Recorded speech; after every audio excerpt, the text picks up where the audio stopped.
Alors le temps partiel en cabinet d'avocat, ça peut paraître utopique, ça peut être un défi à relever, ça peut être aussi quelque chose à infuser et à mettre dans la tête des associés. Mais dans tous les cas, pour pouvoir réussir tout ça, il faut mettre en place un processus très précis pour vous et pour le cabinet, pour pas avoir de frustration et pour réellement le respecter. Et que ce soit pour des raisons personnelles ou pour des raisons professionnelles, le mot d'ordre pour respecter ce temps partiel, c'est l'organisation. On va voir ensemble 5 conseils pour respecter tout ça. Conseil numéro 1, faire une liste des tâches à effectuer. L'objectif, c'est de faire une to-do list journalière, hebdomadaire, mensuelle de vos tâches en fonction de vos clients, des besoins du cabinet, des besoins personnels. Conseil numéro 2, organisez votre journée. On parlait de la to-do list juste avant. L'objectif maintenant, c'est de programmer avec des horaires. Prévoyez-vous des plages horaires, 2 heures le matin pour vos mails, peut-être 1 heure l'après-midi. Pareil pour un client, pareil pour un deuxième client. L'objectif, c'est de mettre un temps restreint pour être le plus efficace possible. De toute façon, on sait très bien qu'on ne peut pas être efficace pendant 10 heures sans pause et sans arrêt. Conseil numéro 3, utilisez des outils de gestion de votre temps. En 2024, on a plein d'outils qui existent en fonction de votre matière, de votre façon d'exercer, de votre spécialité, pour gérer ce temps dont on parlait juste avant.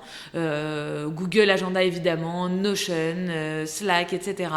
L'objectif, c'est de vous enlever une charge mentale sur des choses qui peuvent être gérées par de l'intelligence artificielle ou simplement par des outils digitaux. Au-delà de vous enlever une charge mentale, ça vous permet d'analyser et de comprendre vos tâches et peut-être d'anticiper pour la suite certaines choses qui ont été bien ou mal gérées de votre côté. Donc finalement, faire beaucoup d'analyses prospectives. Conseil numéro 4, évitez la procrastination. On l'a tous fait, mettre des tâches et les déplacer au lendemain. Si vous le faites une fois, passe encore. Mais au bout de 2 fois, soit cette tâche n'était pas importante, soit vous allez avoir des vrais problèmes sur votre dossier.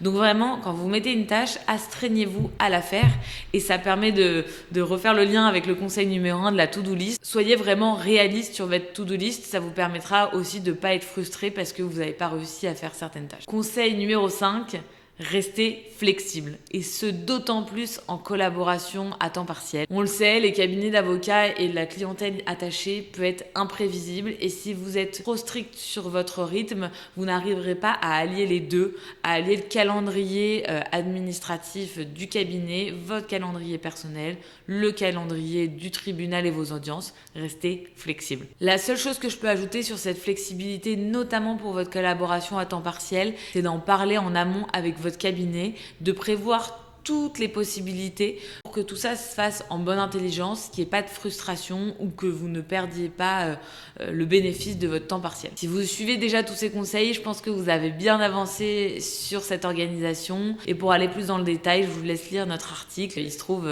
en description de cette vidéo.